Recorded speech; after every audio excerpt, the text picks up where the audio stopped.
Hello, good morning. Bababa na tayo ng Manila, guys. So, ito yung isda ng Pantabangan, guys. Hindi pa siya nakatikim ng yellow or ice. So, mura lang ito, guys. Dito. At ito naman yung mga sibuyas at bawang. Mura lang din dito, guys. Ah, ito yung produkto ng Pantabangan. So, kung dadaan kayo, along the highway lang po siya, guys. So, yun. Dito naman sa bayan ng Rizal, ito yung tupig ni Gisrael. Special tupig yan.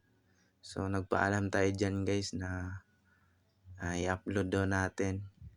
Para kung gusto nyong bumili, punta lang daw kayo dito sa Gisrael Special Tupig ng Rizal. So, ayan.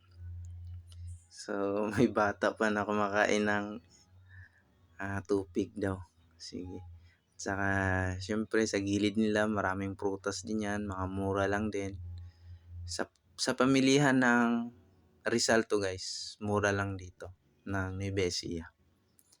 So, ayan. Punta lang po kayo dito. Siyempre, bababa na tayo, guys. So, meron na tayong tupig para sa ating merienda para sa pagbiyahe. Kaya lang, guys, naabutan tayo ng unos o masamang panahon, guys. Grabe. So, sana safe kami. At ito naman yung after ng ulan. Baha na naman dito sa Pampanga. Papunta na kami na ito ng NLEX. So, ayan. Sa next video, guys, i-update ko kayo kasi pupunta kami ng other projects sa Zambales.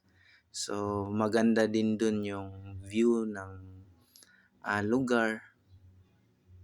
Kasi yun yung kukunan ng mga graba, mga galing kasi yun sa yung pinatubo sa Zambales. So, guys, update ko kayo, guys. Salamat sa inyong panonood sa video. At sana'y tangkilikin nyo, guys. At nag-enjoy kayo. Thank you sa panonood. Goodbye.